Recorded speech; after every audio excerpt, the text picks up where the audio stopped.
Mission Impossible, E.T. He watches them all.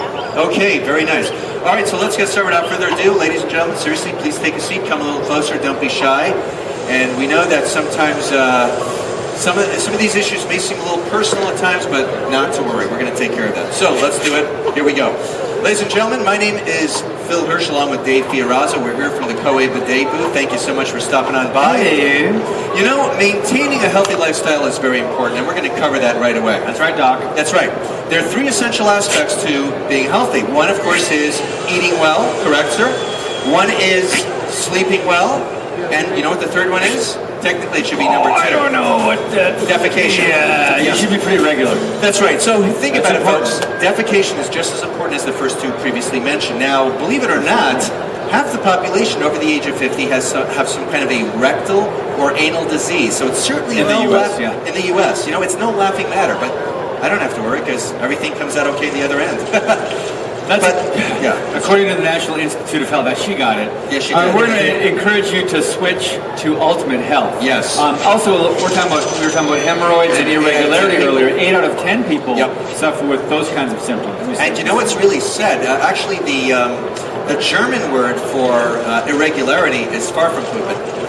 But we're not going to talk German today. We're actually here to do our presentation in English. Take it away, Dave. Let's talk about germs. That was highly irregular. Yes, it was. Come on, Doc. And all right, let's talk about germs in your bathroom and in mine that we're not aware of, and issues that spread germs. Washing our hands. Let's talk about germs on our hands. 60,000 on average. In our mouth, 100,000 in the anal area. Between 1 million to 1 billion germs. Yes. That's a lot of germs. All right, now, toilet paper, it's bleached, it's brightened, it's got chemicals in there. That's also a great way to spread some bacteria and more germs because you cannot get completely clean. You cannot clean out your pores in that sensitive area. Because of the way it's shaped. Yes. And we just had a great view of the anal area here. No, there was no view of that. Oh, sorry. It was the micropilosies we were trying to... Yes, of course. Yeah, we don't have... Here, these things, these little angry guys right there. They look like stormtroopers. Residue that gets left over after you've used toilet paper. All right, now let's talk about symptoms that toilet paper makes worse. Anal fissures. They're very painful. They sure are. No question. Puritas Earny, folks. That, of course, is itching back there. Not very pleasant. Hemorrhoids. Former President Jimmy Carter is a longtime hemorrhoid sufferer.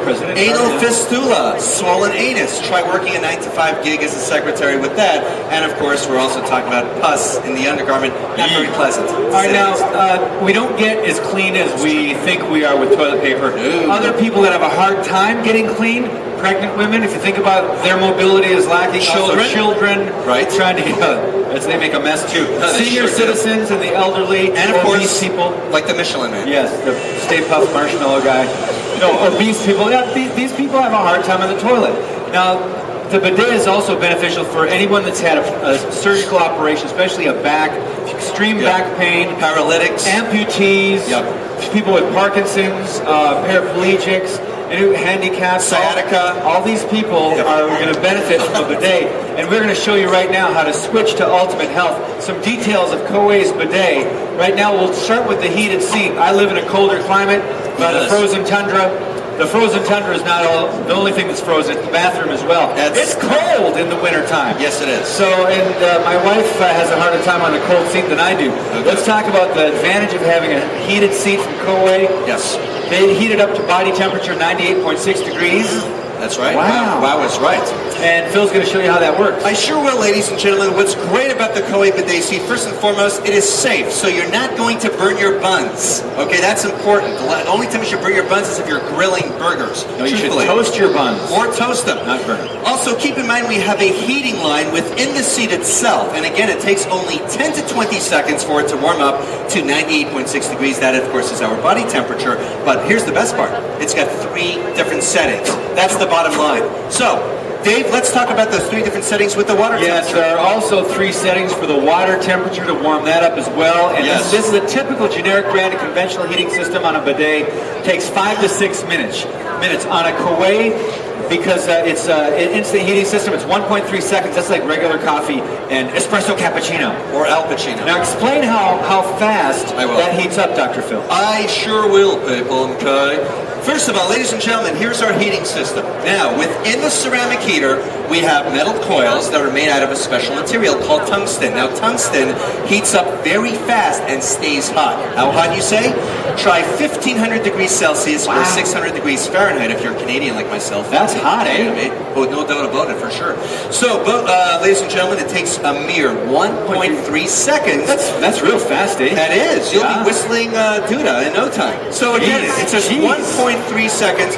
And also, we're going to talk about the water aspect, which is important too, because you're going to cover a larger area versus your standard bidet. It also comes with those little air bubbles too. So, all right, now if you've had lunch, forgive us for this next visual. Wow. We're talking. This is a generic bidet with a single nozzle. It only sprays in one area, and it's a small spray. Yes. And with the KBIS twin nozzles, it's made of stainless steel material, the same material that a doctor or dentist would use. It's in that display right there. Yep. There's, for especially, it's great for feminine hygiene. There's one that cleans the rear. The other one that goes out further. It cleans the front, as you can see in the image right there.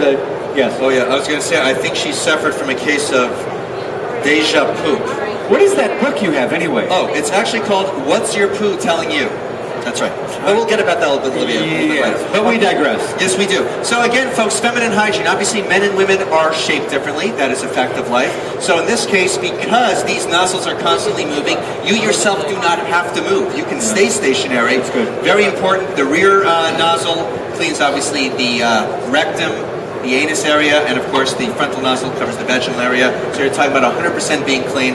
Important for good hygiene. And cleaning the stainless steel nozzle with a general nozzle and a generic brand, it's not going to get completely clean. They might rinse it, but they're not going to get everything. But KBIS has developed a system that's called silver oxide at work that cleans the stainless steel nozzle after it's used, and Phil's going to explain that to you. I sure will, absolutely. Folks, think about it. It's almost self-defeating if you were sitting on a bidet and that bidet has contaminated water because it wasn't properly cleaned. That is the truth, especially if it's made out of some kind of a PVC or if it's not self-cleaning. So here is the technology we're talking about, folks. It's called silver nanotechnology. Basically, when the water comes in this little tank right here, it goes through a process of silver oxide. It's not just rinsing, it's cleansing. Exactly. So sanitizing. When the water exits and comes out, it gets rid of any kind of fecal matter that could be left over on those nozzles, or as they say in Congress, residue. So you don't have to worry about that on that front. Everything is going to be clean, and again, better to have those clean nozzles, especially when you're sitting there. So it gets all those microplosies out of there too. And anyway, the next thing we want to talk about is your bathroom. Your bathroom, my bathroom. You know, we've all dealt with heavy odors, right? In the bathroom. How many times have you gone into a bathroom after someone else just used it and practically, you know, were floored by the wall of smell? Happened to me this morning. Well,